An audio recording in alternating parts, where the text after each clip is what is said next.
today on 15 on 15. We have details on Prime Minister Ayman's Summit of the Americas. Plus, check out a children's comic book that tackles the stereotypes of princesses. Also, we learn more about the sport of bowling and a young Aruban athlete who is thriving in it.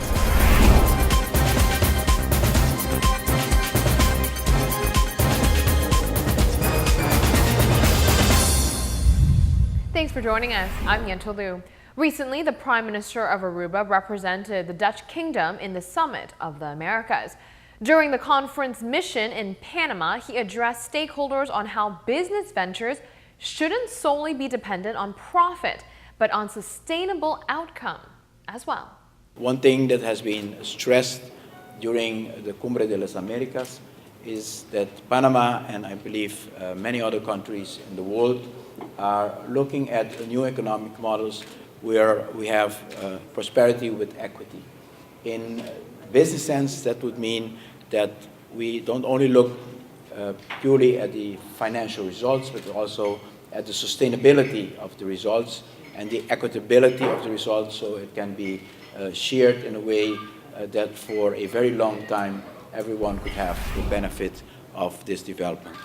The Prime Minister of Aruba says there are plenty of partnership opportunities for Panama to join Aruba to reach the island's vision. I hope that our delegation, with our own sustainable attitude and also our sustainable mission, can find partners here in Panama in order to get to agreements that would benefit both parties.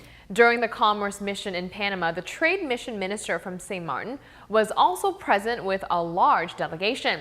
Due to the proximity of St. Martin and Panama, it makes sense for the two to work together. Furthermore, during this trip, it was determined that there are more relationship opportunities for Aruba and St. Martin as well. We think Panama is positioned as a potential strategic partner for our region because St. Martin is a little bit away from the coast of South America, more into the northeastern Caribbean. And our opportunities there, we can expand, the development that the kingdom is doing in this area to the other islands of the Caribbean. Prime Minister Ayman discusses a few areas of opportunities where the island and St. Martin can join forces in. The thing about Aruba and St. Martin and your Prime Minister, someone that I highly respect and admire, is the fact that that we have always been, St. Martin and Aruba have a natural bond. What the Prime Minister and I discussed are some opportunities that exist between the development that we have in St. Martin in the area of yachting and yacht harbors and his plans for Aruba and the development of that industry in Aruba as well. What I've told him, the Prime Minister, is that as Minister of Tourism, I see Aruba Tourism Authority as the example of the region in terms of development and promoting a country. The Trade Mission Minister from St. Martin praises Aruba's tourism operations. They are looking to adopt what Aruba has built in terms of how they deal with the tourism industry. So that is something that I would emulate. It's something that I would look into. Myself and my counterpart in Aruba, Minister Otmar Oduber, we signed an MOU a few weeks ago. Just committing ourselves to work together, using each other's expertise, using each other's advantages, so that we can both benefit from. Don't go anywhere, because when we return, we will show you a comic book that tackles the stereotypes bestowed on princesses. Then we'll tell parents what experts say is the right amount of time to space between your first child and your next child. And those who don't cook can rejoice at the invention of yet another robotic chef. All those topics and much more coming up, so stay with us. Check out this robotic chef when we return.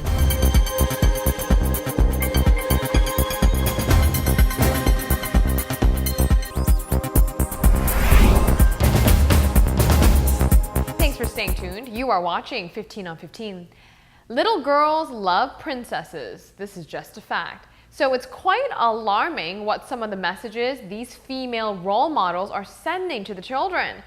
Take Sleeping Beauty, for example. In order for her to wake up, she is dependent on her Prince Charming to come kiss her. Or how about Cinderella? She was only able to escape from her evil stepmother by having a prince marry her. It seems as though many princesses' fairy tales tell the same story of the beautiful girl always dependent on someone, and in most cases dependent on a man. A new comic book is looking to alter the image of a princess. The Princess Who Saved Herself is a children's book that aims to change the way people think of princesses. The Princess Who Saved Herself stars a multiracial, proactive, badass character who doesn't need help from anyone.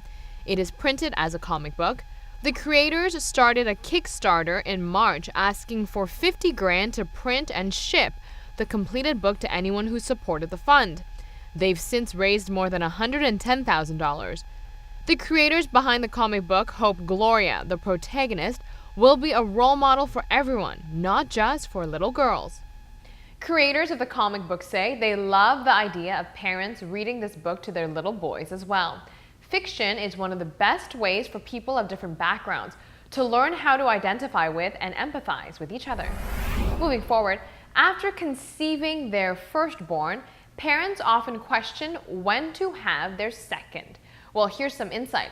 A study shows moms in the United States typically space pregnancies 2.5 years apart, but nearly a third of women space their children too close. Experts say mothers should wait at least 18 months to give their body time to recover and increase the chances the next child is full-term and healthy. The study released by the Centers for Disease Control and Prevention found that about 30% of women who'd had a child became pregnant again within 18 months. It should be noted that the report is based on 2011 birth certificates from 36 U.S. states. The study also found that about 20% of those part of the study had babies more than 5 years apart. Caucasian women had the shortest spacing, about 2 years and 2 months. Black and Hispanic women typically waited 2.5 years or longer. Now, the older the mom was, the longer the spacing between a birth and her next pregnancy. Good things to know. Here on 15 on 15, we've shown you robots that can cook before, while more of these types of machines are surfacing. The most recent one was found in Germany's tech trade show. This robot chef stirs, pours, and changes cooking temperatures. Molly Robotics has created a robot that cooks. The engineers behind this beauty didn't beat around the bush and make it look like an actual human chef. It is basically just a stove with arms. It's not so much that the robot is actually programmed to cook, per se. It learns and replicates the movements a person makes while cooking. And the food is almost identical. For now, I hope you really like crab bisque because that is the only recipe the robot knows how to make. But inventors are aiming to program 2,000 more recipes into the hardware before releasing the $15,000 robot to the mass market in 2017. So for those who are challenged in the kitchen, you have 2 years time to save up 15 grand, or it might be cheaper to take some cooking lessons. Let's take a very quick break. Here's what's coming up next for you. Watch Taishayana do what she does best, a young bowler rising to the top.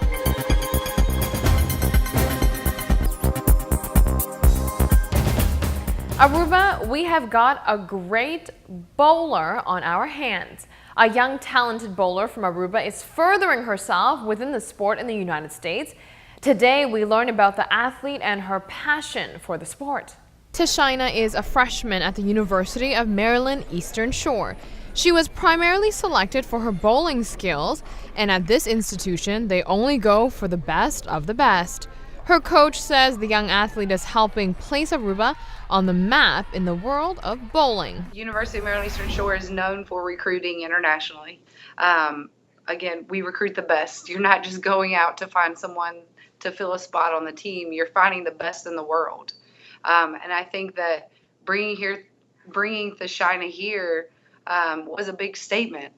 And as you're going out and people are like, hey, where are you getting your student athletes from next season, or who are you looking to bring in, even out in the community? Hey, who are you guys bringing in this year? You say Aruba, And they're like, wow, Aruba has bowling.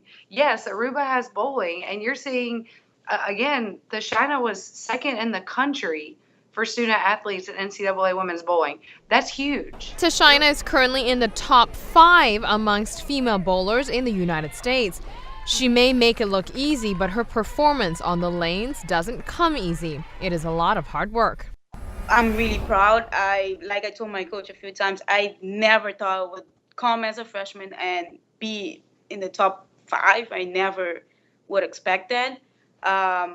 I try my best every day. I put out 200% of myself, do what she tells me, practice individual, come in during other hours, try to do my best as possible to never to how I explain.